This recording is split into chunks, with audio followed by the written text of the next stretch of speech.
형들, 담아만 두고 지켜보던 종목이 아침에 열어보니 확 올라있어. 8월 11일 코스메카 코리아가 그랬어. 실적 발표 바로 다음 날이었어. 하루에 15.16% 올랐어. 장중엔 1년 중 가장 높은 값까지 새로 썼고, 그런데 그 다음날 더 이상한 일이 생겼어. 업계 2위 한국콜마가 하루에 25.39% 올라버린 거야. 3위가 제일 가파르다더니 하루 상승은 2위가 더 컸어. 그래서 질문이 이거야. 만년 3위가 1, 2위보다 가파르게 오르는데 지금 올라타면 늦은 건가? 오늘은 3위가 앞선다는 그 말이 어디까지 맞는지 갈라줄게. 그리고 지금 들어가는 자리가 어떤 자리인지까지 정리해줄게. 결론은 사도 되나 마나가 아니야. 무엇을 확인하고 들어가느냐 쪽이야. 오늘 결론부터 말하면 실적은 진짜인데 가격이 먼저 뛴 구간이라 좋은 회사지만 가격 일정 확인이 필요한 자리야. 지금 할 일은 두 가지야. 첫째, 지금 보고 있는 목표 주가가 어느 쪽 기준인지부터 갈라보는 거야.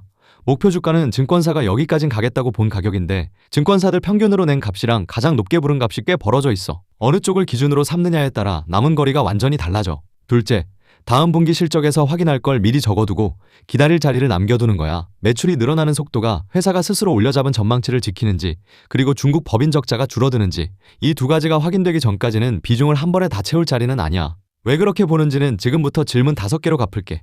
먼저 왜 지금 이 종목이 시끄러운지부터 보자. 시작은 8월 10일이야. 이날 코스메카 코리아가 2분기 실적을 발표했어. 매출이 작년 같은 분기보다 39.8% 늘었어. 영업이익, 그러니까 장사에서 남긴 돈도 거의 같은 속도로 늘었고, 증권사들이 미리 잡아둔 예상치보다 매출도 이익도 더 나왔어. 그 다음 날이 아까 말한 그날이야. 하루에 15.16% 오르고 장중엔 1년 중 가장 높은 값을 새로 썼어. 같은 날 증권사들이 줄줄이 목표 주가를 올렸어. NH투자증권도 올리고 교보증권도 올리고 확인된 곳만 7군데야. 목표 주가가 한꺼번에 올라간다는 건 시장이 이 회사를 보는 눈높이가 통째로 바뀌었다는 뜻이야. 그럼 이 회사는 대체 뭘로 돈을 벌까? 여기를 안 잡고 가면 뒤가 전부 안 들려. 코스메카 코리아는 자기 브랜드로 화장품을 파는 회사가 아니야. 다른 브랜드가 팔 화장품을 대신 개발하고 대신 만들어서 납품해. 이런 걸 ODM 회사라고 불러. 매장에 걸린 간판은 브랜드 것이고 그 안에 들어가는 내용물을 만들어 채워 넣는 쪽이 이 회사야. 그래서 이 회사 매출은 브랜드들이 얼마나 많이 주문하느냐로 움직여. 실제로 2분기에 한국법인 스킨케어 매출이 작년 같은 분기보다 94.8% 늘었어. 가장 큰 고객사가 맡긴 물량은 120% 늘었고, 법인은 3개야. 한국, 미국, 중국. 한국 법인이 매출의 대부분을 만들고 미국 법인 잉글우드랩도 이익을 내고 있어. 중국 법인 코스메카 차이나만 아직 손실이야. 이 세 칸은 뒤에서 계속 쓰니까 기억해두면 좋아. 왜 시끄러운지는 풀렸어. 그런데 이 돈이 진짜로 남는 돈인지는 아직 안 풀렸지. 두 번째 질문. 그럼 돈은 실제로 벌고 있을까? 숫자는 화면에 다 띄워놨어. 세금까지 떼고 최종으로 남은 순이익도 법인별 성적도 거기 있어. 오늘 파고들 건 딱 한 개야. 매출이 늘어난 속도와 이익이 늘어난 속도의 관계. 이게 3위가 1, 2위보다 가파르다는 말을 진짜로 갈라주는 자리거든. 먼저 값이야. 코스메카 코리아는 2분기에 매출이 39.8% 늘었고 영업이익은 39.3% 늘었어. 두 속도가 거의 똑같아. 이게 무슨 뜻인지는 잠깐 뒤에 말할게. 이제 비교야. 같은 분기, 같은 업종 1위랑 2위를 옆에 놓아보자. 한국콜마는 매출이 17.8% 늘었는데 영업이익은 50.2% 늘었어. 매출이 늘어난 속도의 3배 가까운 속도로 이익이 늘어난 거야. 코스맥스는 매출 27.48%, 영업이익 21.25%야. 이쪽은 이익이 매출보다 조금 느려. 절대 크기로 보면 얘기가 또 달라져. 2분기 매출이 한국콜마 8,613억 원, 코스맥스 7,948억 원인데 코스메카 코리아는 2,261억 원이야. 1, 2위에 3분의 1도 안 되는 몸집으로 제일 빠르게 큰 거지. 여기서 헷갈리기 쉬운 게 하나 있어. 같은 늘었다인데 윗칸이 늘어난 건지 아래칸이 늘어난 건지가 완전히 달라. 매출은 물건 팔아서 들어온 돈 전체고 영업이익은 거기서 재료값이랑 인건비를 다 빼고 남은 돈이야. 매출이 늘어난 속도랑 이익이 늘어난 속도가 같으면 들어온 돈이 커진 만큼 남은 돈도 커진 거야. 매출은 조금 늘었는데 이익이 훨씬 크게 늘면 들어온 돈에서 남기는 목 자체가 좋아졌다는 뜻이고 앞은 규모가 커진 거고 뒤는 체질이 좋아진 거야. 같은 좋은 실적처럼 보여도 시장이 값을 매기는 방식은 달라. 그래서 의미야. 코스메카 코리아의 성장은 주문이 늘어난 만큼 그대로 늘어난 모양이야. 많이 팔아서 많이 남긴 거지 남기는 비율이 좋아져서 남긴 게 아니야. 한국콜마는 반대야. 덜 늘어난 매출에서 훨씬 더 많이 남겼어. 이 둘은 같은 좋은 실적이 아니야. 종류가 아예 달라. 지금 코스메카 코리아를 사는 사람이 사는 건 앞쪽이야. 주문 물량이 앞으로도 계속 늘어난다는 쪽에 거는 거야. 그 물량이 어디서 왔는지는 아까 봤지. 스킨케어랑 가장 큰 고객사 주문이야. 그러니까 이 종목의 논리는 남기는 비율이 아니라 물량 위에 서 있어. 화면에 띄운 것 중에 하나만 더 짚고 갈게. 회사는 올해 매출이 얼마나 늘지 스스로 잡아둔 전망치를 30%로 올렸어. 교보증권은 여기서 더 나아가서 올해 매출이 34% 늘 거라고 봤고 이건 사실이 아니라 전망이야. 증권사가 그렇게 본다는 얘기지 그렇게 된다는 얘기가 아니야. 돈은 실제로 벌고 있어. 그런데 그 버는 방식이 1, 2위랑 달라. 세 번째 질문. 여기가 오늘의 핵심이야. 시장이 착각하고 있는 것. 많이 도는 얘기는 이거야. 만년 3위가 드디어 1, 2위를 제치고 혼자 달린다. 그런데 데이터는 다른 말을 해. 3사가 같은 분기에 다 같이 좋았어. 코스맥스는 미국 법인이 회사 세우고 처음으로 흑자를 냈어. 한국콜마는 분기 이익이 사상 처음 보는 수준까지 올라왔고 코스메카 코리아만 좋았던 분기가 아니라 셋이 동시에 좋았던 분기야. 그럼 코스메카 코리아가 1위인 축은 뭘까? 딱 한 개야. 매출이 늘어난 속도. 39.8%로 3사 중 제일 빨라. 여기까지 맞아. 그런데 이익이 늘어난 속도는 한국콜마가 50.2%로 더 높아. 앞선다는 말이 어느 지표를 가리키느냐에 따라 답이 뒤집히는 거야. 주가로 보면 더 분명해져. 8월 11일 기준으로 한 달 상승률은 코스메카 코리아 31.8%, 코스맥스 21.6%, 한국콜마 1.3%였어. 이 숫자만 보면 3위의 압승처럼 보이지.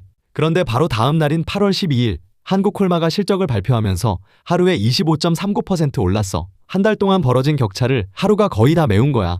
그 뒤로 격차가 실제로 얼마나 좁혀졌는지는 이번에 확인 못했어. 그러니까 좁혀졌다고 단정하진 않을게. 여기서 모순의 정체가 나와. 지금 오르고 있는 건 3위 회사 한 곳이 아니야. K뷰티 ODM 업계 전체야. 그러면 3위가 1, 2위를 이겼으니까 산다는 이유로 들어간 사람은 실제로는 회사를 산 게 아니라 업황을 산 거야. 업황이 꺾이면 3사가 같이 꺾여. 3위라서 덜 꺾이는 게 아니야. 그래서 앞으로 3위가 제일 빨리 오른다는 기사를 보면 이렇게 물으면 돼. 그게 매출 증가율이야? 영업이익 증가율이야? 아니면 주가야? 그리고 그거 며칠 기준 숫자야? 앞선다는 말의 절반은 맞았고 절반은 다른 회사 것이었어. 네 번째 질문. 그럼 이 논리가 깨지는 자리는 어디일까? 솔직하게 말할게. 이번에 확인된 리스크는 한 개뿐이야. 중국 법인 코스메카 차이나야. 2분기에도 적자였어. 매출 77억 원에 12억 원 손실이야. 아까 세운 세 칸 기억나지? 한국이랑 미국은 이익을 내는데 중국만 손실이야. 다만 방향은 나쁘지 않아. 중국 법인 매출이 직전 분기보다 21.3% 늘었거든. 적자가 줄어드는 쪽으로 가고 있다는 신호야. 아직 흑자는 아니고. 그리고 여기서부터가 중요한데 확인 못한 게 있다는 사실 자체가 리스크야. 이 회사 성장의 근거로 계속 나오는 게 가장 큰 고객사 물량이 120% 늘었다는 숫자야. 그런데 그 고객사가 전체 매출에서 차지하는 몫이 얼마인지는 이번에 못 찾았어. 이게 왜 문제냐면 그 몫을 모르면 한쪽에 쏠려 있다고도 여러 곳에 퍼져 있다고도 말할 수 없거든. 한 곳이 매출의 대부분이면 그 회사가 주문을 줄이는 순간 실적이 흔들려. 반대로 여러 곳에 퍼져 있으면 훨씬 튼튼하고. 교보증권은 고객사가 다변화돼서 성장의 질도 좋다고 평가했어. 근데 그건 증권사의 해석이야. 몫을 말해주는 숫자는 우리 손에 없어. 환율이나 원료값 부담, 그리고 규제도 마찬가지로 확인 못했어. 모르는 걸 아는 척하진 않을게. 대신 이건 사업보고서에서 직접 확인할 자리야. 마지막으로 이 논리가 깨지는 조건. 오늘 결론은 주문 물량이 계속 늘어난다는 가정 위에 서 있어. 다음 분기 매출이 늘어나는 속도가 회사가 잡은 30% 아래로 내려오거나 성장을 끌던 가장 큰 고객사 물량이 한 분기라도 꺾이면 그 가정이 흔들려. 게다가 8월 11일 종가는 증권사 평균 목표 주가까지 계산상 9.7%밖에 안 남은 자리였어. 기대만큼 안 나오면 먼저 조정받는 쪽은 이미 오른 가격이야. 깨지는 건 실적이 아니라 가정이야. 다섯 번째 질문. 그래서 뭘 보고 판단할까? 사라마라가 아니라 보고 갈 조건과 피할 조건이야. 먼저 보고 들어가도 되는 조건 3개. 첫째, 매출이 늘어나는 속도가 다음 분기에도 30%대를 지키는지. 회사가 스스로 올려잡은 전망치가 그거니까 회사 말이 맞았는지 확인하는 자리야. 둘째, 중국 법인 적자가 줄어드는 방향이 이어지는지. 2분기 손실 금액이 기준선이야. 셋째, 가장 큰 고객사가 매출에서 차지하는 몫이 얼마인지 사업보고서에서 직접 확인하고 들어가는지. 이번엔 피해야 할 조건 3개. 첫째, 3위가 1, 2위를 다 앞선다는 걸 이유로 사는 경우. 앞서는 축은 매출이 늘어난 속도 한 개뿐이었어. 둘째, 지금 가격이 어느 목표 주가를 기준으로 한 말인지 모른 채 듣는 경우. 증권사들 평균은 12만 원이야. 8월 11일 종가 기준으로 9.7% 남았어. 그런데 가장 높게 부른 교보증권은 15만 원이고 그 기준이면 37%가 남아. 같은 종목을 두고 거의 다 왔다와 아직 멀었다가 동시에 성립하는 거야. 어느 쪽 숫자를 들고 있는지 모르면 남의 기준으로 내 돈을 쓰게 돼. 셋째, 확인 안 된 걸 확인된 셈 치고 들어가는 경우. 고객사 목도 환율도 규제도 아직 비어있어. 이 6줄이 남으면 다음에 3위가 제일 빨리 오른다는 기사를 봤을 때 뭘 물어야 하는지가 남아. 정리할게. 만년 3위가 1, 2위보다 가파르게 오르는데 지금 올라타면 늦은 건가? 이게 오늘의 질문이었지. 오늘 결론부터 말하면 실적은 진짜인데 가격이 먼저 뛴 구간이라 좋은 회사지만 가격 일정 확인이 필요한 자리야. 앞선 축은 매출이 늘어난 속도 한계였고 증권사 평균 목표 주가까진 계산상 9.7%가 남았고 확인 못한 칸은 그대로 비어있어. 여기까지 듣고도 사고 싶은 마음이 남았다면 내 계좌엔 살 이유보다 다음 분기에 확인할 것 3개를 먼저 적어두는 게 순서야. 다음 실적 발표에서 매출 속도랑 중국 법인이 어떻게 찍히는지 거기서 진짜 승부가 갈려.